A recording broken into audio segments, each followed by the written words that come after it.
Afternoon, Scott Redler, T3 Live. Welcome to today's recap. The clean-shaven Red Dog is back. Decent action this week. Very, like I would say, different. We came into this week saying, you know what, they're going to probably mark up the stocks. They're going to try and make their books look great, but don't fall asleep behind the wheel because at any point the momentum could change.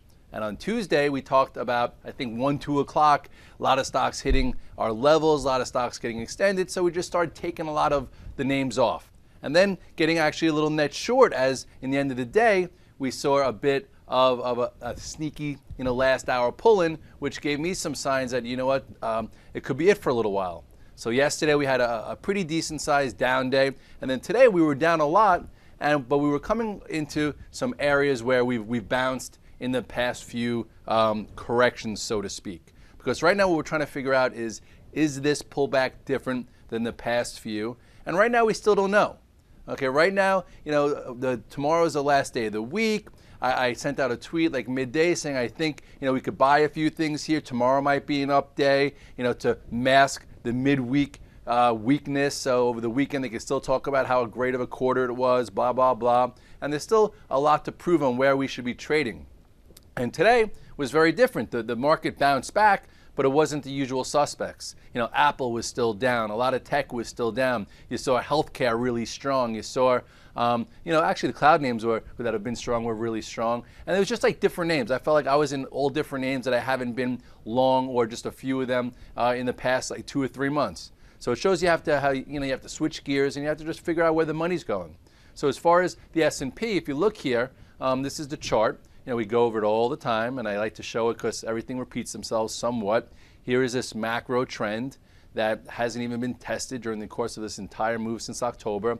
Here is your intermediate trend, okay, that I drew that got tested right around mid-February. Remember that 1340? And then here were those 2 days that took back that breakdown that made you have to go from short on the brain to flexible, and then we took out the highs. And then we had another little move to extend.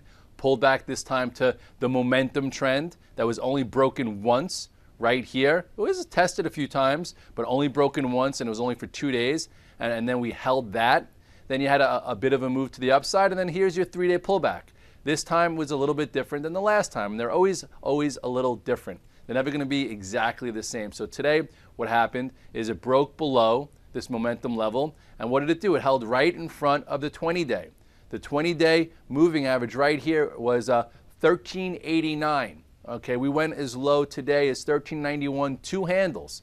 So hopefully, if you were short on that Tuesday afternoon or you even got short yesterday, you covered a little bit. Because there hasn't been more than 3 down days, I think, this entire rally. So you didn't have to go, balls to the wall long, but at least, be prudent and cover. Here's those 3 days. Let's see here. 3 days to the downside. Let's look here. 3 days to the downside. Let's look here. 3 days to the downside. So I just showed you since December, since we ignited here in mid-December, there hasn't been more than 3 days to the downside for an entire quarter. So with that said, the trend is usually your friend. Doesn't mean it's going to resume, but on the 3rd down day, as we said, not a day to press shorts. Day to cover. I actually covered yesterday. I didn't make money short today. I was a little, early. I've been a little bit early anyway lately. So, today I was like, guys, don't press the shorts cover. I don't think everything's worthy of a long. Things still feel a bit heavy, and the financials were still heavy. There were still things that were a bit heavier than they've been, but there were also things that showed their face early, showed relative strength, and you could have made money in the afternoon bounce. And some of those things that I talked about, on the chat, in my virtual trade floor, on Twitter, one of them being Zynga. Zynga, I've been actually watching this one for a while, and basically, pulled in from the high 14s when they announced the secondary. And then this morning, I tried to talk and say that I know a lot of guys from different hedge funds that put in for a lot of shares and they didn't get it. They didn't get the shares. That means that they were probably short, thinking they can cover on the deal and couldn't, and it went into mutual funds' hands. So I'm just going to tell you a little bit on the inside out, skinny here. Okay, so if you come to me, when secondaries get announced, it's not supposed to happen that way. People who think they're big stockers and they're in the deal, they think they're going to get an allocation well below the market. So what they do is typically a stock's been strong, like Zynga at the time was up just say at 14, They hear there's a secondary, you think their brokers are going to give them some, some shares, so they'll be like shorting it at 14, shorting it at 13 and a half, hoping that they get shares that are allocated to them that they could use to cover and make their money, and it's just a fugazi thing that goes on Wall Street. I don't do it because I don't even get shares in these secondaries. I'm not allowed in the CBSX that I'm in. But anyway, so this morning I have friends in a lot of places. I was like, okay, how many shares you get in the deal? Someone's like, I put in for 400,000. And then he got only 30,000. That's a tight deal. Some of our traders that actually, trade big size put in for like 6,000, 7,000. They got 1,000. So to me, that means there's a lot of people out there that didn't get shares, and it went to a lot of the mutual funds who don't sell. So that meant it was tight. So that was something I said a few times, talked about it on Twitter, that I'm going to stay long.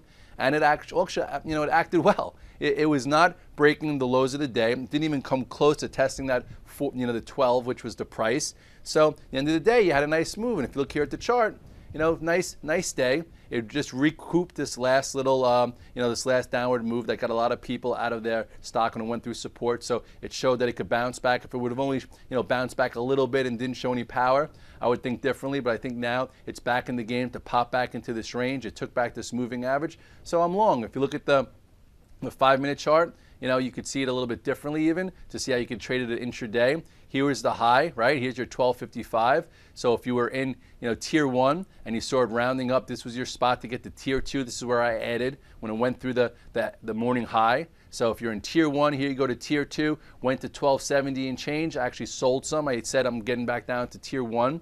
Came back, retested, you buy it back, and then once it crossed above the afternoon high, you had another move almost to, the 90s. So on an intraday basis, it traded pretty well as, just even if you didn't want to go over the daily chart, just on the intraday action. So you look here, now it's back in, and we'll see what goes on. Now you can trade it versus slow. We'll see how it handles moving forward. Okay, but that's just like a one-off trade. Another one-off trade was like Ford. I was in it all day, was upgraded, wouldn't go down, and then even for Ford, it had a little bit of a move. So for this, I think for guys who are looking for some macro trades, okay, this has been out of play. Could be because there was no action there for the first quarter. Here is your inside range on Ford, okay, or here's your channel, so to speak. Here's your inner, box type of scenario. If you want to take a closer look now today, you will see that, it showed some relative strength. It closed near the highs. So for me, I entered it, a sales trade light that I said, okay, I have it on my virtual trade floor, so I figured I would say something about it. I'm going to take it long, and if it starts getting above this 1267, maybe I'll add to it, and it'll just be a position. My stop will be, down here around 12 bucks. So that's why I'm in Ford. I'm sorry. As far as Caterpillar, you guys know this is my nemesis. I don't like to trade Caterpillar that often, but sometimes there's a time and a place, and it popped its head up early. Dow was still like down 60 points. It was positive. It's been battered and bruised. So I was like, let me look at Caterpillar, see if there's an intraday trade here, or maybe even a swing overnight, which I did take. And if you look at Caterpillar, you will see that it's not very strong. Okay, obviously, here's your high, lower high, broke this support. And then today it did a tiny bit of a red dog reversal where it traded below the previous low here of 103.55, came back up, it closed strong. So, maybe it bounces back or people didn't want to be short in front of the crop report. So I only took like a third what I had intraday overnight. But look at the intraday pattern. This is what I liked, okay? I'll even show you the 8 minutes so you can see why, okay? That's a print at the end of the day, and that's not a valid print. But so here is your, here's your move lower. Okay, this was the open, and then it started rounding up. So this was, I think I tweeted, right when here the futures were going lower, Caterpillar was holding up right in front of the morning high and the resistance. So I'm in tier 1. I think if it trades through 105, the high of the day I think was 105.09, I'm going to add to it because it's showing relative strength. If the market bounces back, you can get to at least 106. How did I come up with 106? Or 50, I think I listed? Right here. This is a resistance area, right? From the prior day. So this is why I'm like, here you go, 106.50. This is a target. Okay, I wasn't sure if it would get there tomorrow or today. So I added here. Took off a little bit, talked about it, so I sold a little bit above 106, and then I took some. And you still even have a bigger void if it wanted to bounce even more, probably to this 107.50 area. Okay, and then you could judge it for a longer term trade. Can it take back this and the rest of this wide range bar day and come back and retest the moving averages? This is not a leader situation here. This is not a stock that's acting well, ready to make highs. It was just a bounce type of cash flow trade. Or the reason why I was looking at it is because we have a new quarter coming up. So with the new quarter, you get sometimes a different composure. This quarter, it was retail, it was home builders, it was tech, it was high beta, and it was the financials. And then we all know the materials have been crap. The commodities have been under pressure. So sometimes it switches up. So guys said to me, why'd you get long silver today? Because I really didn't trade gold or silver that much this quarter. There's been so many better places to be. But I see a pattern coming in here with silver that might take a long time to come into fruition, okay? But, I'm going to try and go with it somewhat, okay? It looks to me as if you have a little bit of an inverted head and shoulders pattern, okay? That is a bottoming pattern. That's an accumulation pattern. I saw this with a lot of the groups that we talked about back in December, and they take time to work out. So with silver, okay, this was obviously the potent day that controlled the stock ever since we talked about that, back when the Fed just came out with the prior news.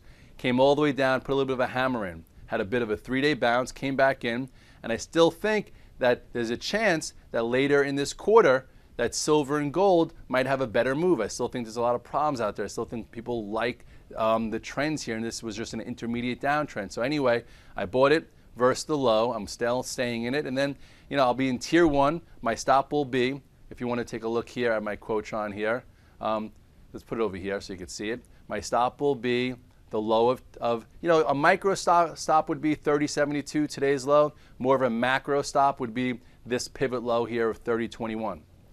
And if it starts getting going, gets above this little area, you could see a little bit more friskiness in silver. GLD is pretty similar. I don't know why I was a little risk averse today, so that's why I didn't do the GLDs. I didn't do a lot of things I probably should have done today. But anyway, same type of thing. Left shoulder, head, right shoulder. This was the bar and Fed day that controlled the move. Remember, controlling, potent, didn't take back more than a third of it. So this has been the direction. But if this is the right shoulder of what could be, everyone's still talking about 2,000 for gold, which I'm not sure that's going to happen. But if they are, instead of chasing it when it's a little bit higher, I will see what happens here in this right shoulder, so to speak. So you have a level to trade against right here, okay? You could be long versus yesterday's low, or today's low, 159.81, or this pivot low. And this could be tier 1, hold it, let it come back up. If it trades through this small descending trend line, that's when you get to tier 2. If it starts taking out this area that was resistance, which we talked about way back when, then it's starting to look better, and it would negate the strength of this down move. So we'll see. So we'll see how that pans out. What I didn't do today is I didn't go back to LinkedIn, which I apologize. Guys on my side are like, oh, look at LinkedIn below 100, look at LinkedIn below 100. And I was trying to do less. It's been a great month, a great quarter, actually one of the best in my career. I've been trying to do things a little bit different, holding more positions, massaging them, trading them over a longer time period. I talk about how you have to grow as a trader. For me, I definitely was a little bit more active, back in my youth. I'm still not, I guess, back in the day, the youth, whatever you want to call it. I've been doing this for 13 years. But I never really took, things for like a month, 2, 3 months. But as I've, become a little bit more prominent in the media and I make bigger calls, macro calls, I would make money on the micro basis, and then everyone would thank me when they got to my target on the macro basis, and I would never be in there for more than 1 to 2 to 3 days. So this quarter, starting in October, and actually more in December, I'm like, you know what, let me try and stay with things longer, take a little bit more risk on and trade and change my style, and it worked. Next quarter, if it's floppy and stocks don't move and it's back to the correlation of 1, then we'll abandon that. But the portfolio approach worked this quarter, and it'll probably continue to work. So you could have a few different time frames overlapping if you can handle it. So hopefully between myself and Sperling and some of the others, we're helping some of you just day traders or active traders get away from just scalping intraday, making money, which is good. And sometimes you have to do that. The last 2 days, that's what I was doing. I had no positions, and I was just trying to make a little bit of money. Did it yesterday, and it worked. Amazon, we were short yesterday, made $2.50 just a cash flow trade. If I would have stayed with it, it was really strong today. But if Netflix could have been a 2-day trade. But anyway, all depends on what you're looking to do. So for me, holding positions longer and staying with them and trailing them and using a tier system to use what I would have done day trading to add cash flow to positions that are working and that I'm trailing. But anyway, LinkedIn I didn't buy back. It still looks really good. Really acting very well. I just messed up the symbols there, and here you go. They're definitely keeping this in the game until Facebook comes out as it looks. It was a bit of a red dog reversal today, right? Came in, closed pretty strong. It's doing some work. Remember I said let's do some work above 100 after our nice move to about 107. So the longer it stays around here, I think I'll get back into it if the market proves that this was it. That today's low is a low that holds. So at this point, LinkedIn still looks good. A little bit more work, and we could probably take out 110. So I'm going to keep that on the radar. Guys who are looking at macro trades in Dunkin' Donuts, everyone knows that I sold it in here when I got out of my positions. At the 50-day, guys are like, hey, how about Dunkin' Donuts?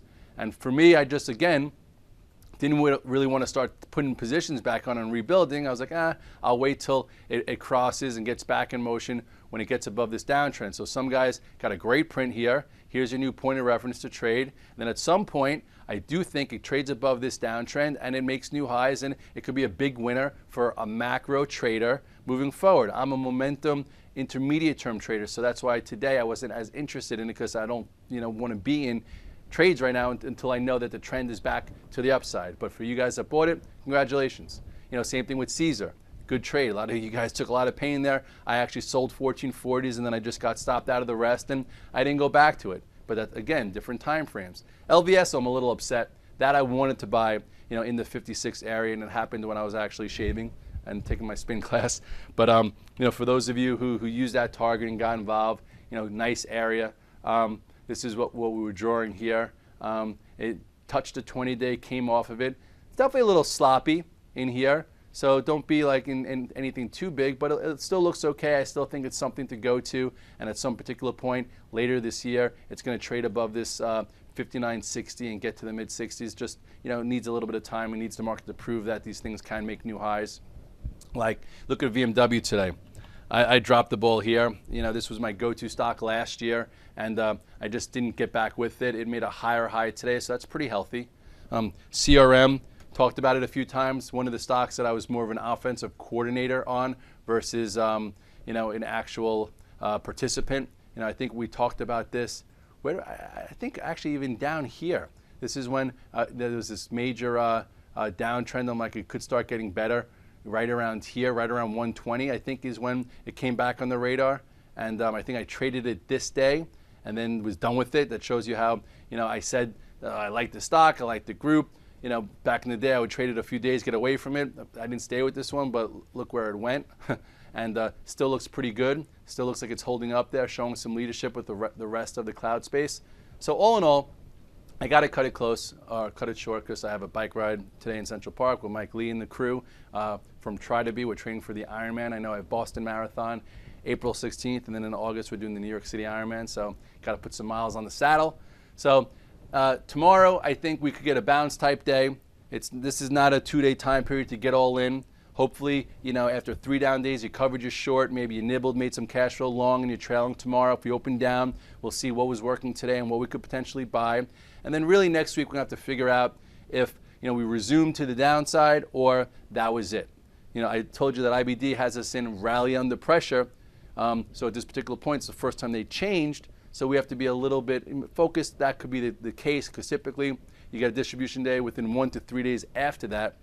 It almost happened the day after today. If they didn't rally back, the whole big picture would have been changed. But it did rally back, so that gives the market a little bit more life. So it has a little bit more time to prove itself before potentially the pressure of another distribution day, and then that could lead to more institutional selling. So at this point, we'll figure it out. All in all, if you've been maneuvering the trend, congratulations. If you're trying to hold longer and do different things, good for you. If you're upset again with how you performed in Q1 with all the action that we've seen, you got to really look intrinsically to see what you're doing, how you're approaching it, and make some changes for the second quarter, because there's going to be a lot of money out there and you're not missing out on anything. You are, though, if you start revenge trading and you don't look into yourself and become accountable for your actions. Scott Redler, T3 Live, the recap. See you tomorrow morning for the relaxed morning call around 9 o'clock.